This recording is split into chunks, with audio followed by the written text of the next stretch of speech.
Você não acha que a gente deveria fazer uma diferença entre a universidade e os intelectuais? Apesar das coisas se cruzarem, são coisas mais ou menos distintas. Porque a universidade abriga um conjunto de coisas. Porém, eu partilho com você, como é um programa de televisão, é bom deixar isso claro, eu partilho com você que nós temos muito pouca vontade de fazer uma crítica do trabalho intelectual no Brasil. Por vários motivos, alguns você mencionou aí, por outros poderiam até ser elencados. Nós temos uma dificuldade. Por exemplo, tem um presidente da República que foi intelectual, não é mais intelectual, é bom dizer isso, foi, né? E temos um conjunto de intelectuais que fazem parte de um projeto governamental, isso não é discutido. Isso é um problema. A mídia nos cobra, e nos cobra com razão. Nós temos, de alguma forma, que nos posicionar em relação, não ao governo, não é isso, isso é uma outra coisa, mas em relação ao papel do intelectual dentro desse processo todo. Posso emendar uma pergunta aí, já que está falando de intelectual, em termos mais concretos, em cima do que o senhor já disse uma vez? O senhor disse que no tempo de JK, os intelectuais contribuíam para a elaboração de um projeto nacional. Que naquele tempo existia o Projeto Nacional da Industrialização.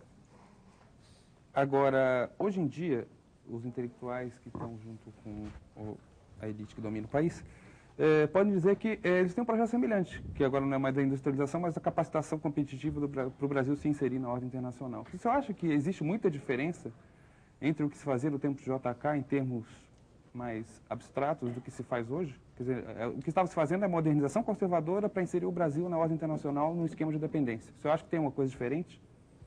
E se você me permite, voltamos àquela minha questão das globalizações sucessivas. Por favor, eu não quero ser chato, mas é importante que o professor Milton responda as perguntas, tá bom? Senão nós vamos ficar um debate muito...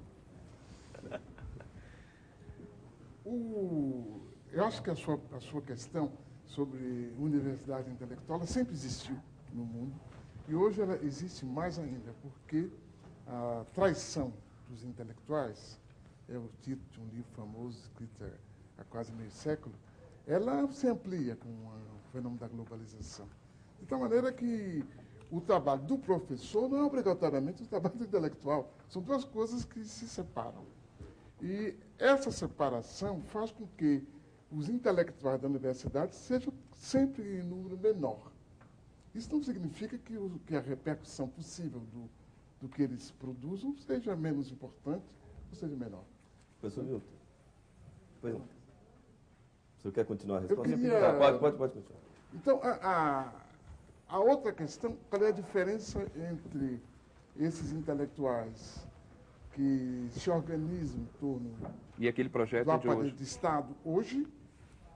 Eu faço a graça de considerá-los como intelectuais para poder responder a sua pergunta, e aqueles que, no fim dos anos 50 e começo dos anos 60,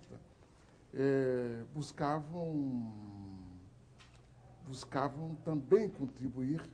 A diferença essencial é o projeto. Eu acho que essa é a diferença.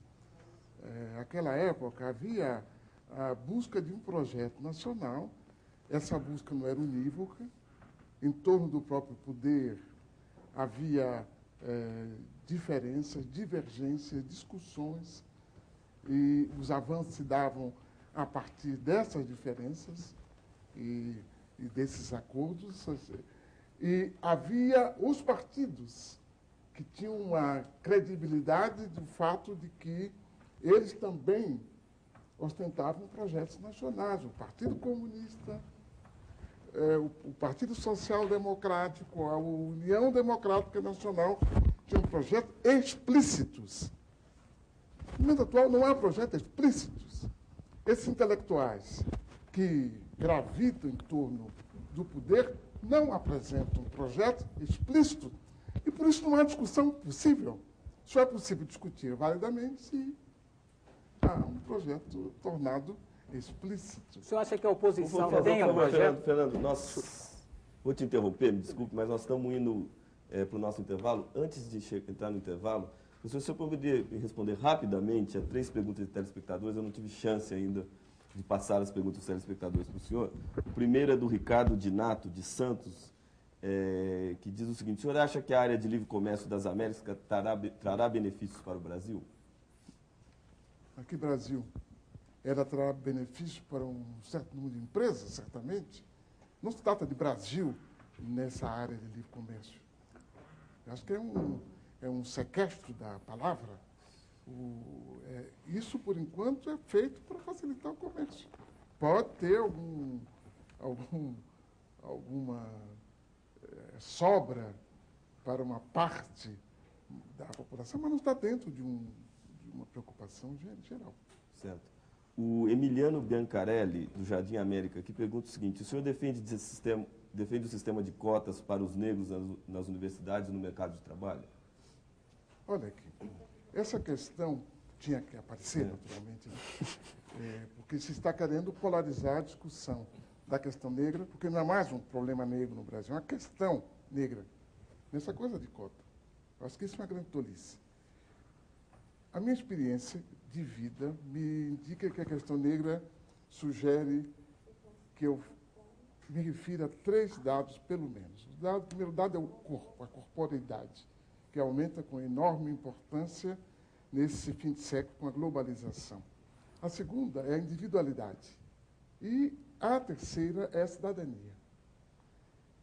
A corporeidade é a minha expressão como pessoa, a forma como eu me comunico com os outros, como eu me comunico comigo mesmo, com o meu lugar com o mundo.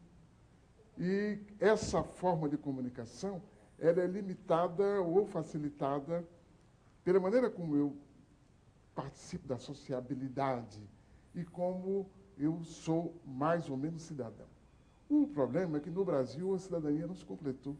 De tal maneira que o meu corpo, aparece com uma diferença central. Quer dizer, não importa que eu consiga, através de minha individualidade, um grau de consciência, ou que eu, através de minha individualidade, eu amplie o meu conhecimento.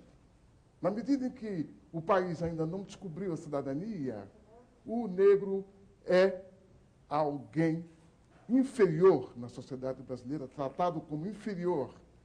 E, mais do que isso, não há notícia clara de que a sociedade brasileira deseja mudar essa situação. E, por último... Por conseguinte, a questão das cotas tem que ser tratada de outra forma. O que é que o Brasil deseja fazer com os seus negros? Quer que eles continuem assim? Ou quer que eles participem de maneira igualitária da vida nacional? Essa que é a questão. A questão de cota é a solução. Eu não posso discutir a solução enquanto eu não discuto a problemática. E o Jaime Souza Marcos, do Jardim Bonfiglioli, aqui em São Paulo, que é funcionário da USP, pergunta o seguinte: como o senhor vê os problemas que está passando o prefeito Pita, que é o primeiro prefeito negro eleito de São Paulo? Olha, eu vejo como o cardeal Dom Paulo. Isto é, ninguém sabe exatamente o que ele fez ou deixou de fazer. O que a gente sabe é que está havendo um massacre. Então, a minha posição como negro, não há por que não dizer isso, é aquela do cardeal Dom Paulo. Não há por que massacrar um cidadão antes da prova ser feita. E se há um massacre, é uma razão específica, que pode ser o fato de ele ser negro.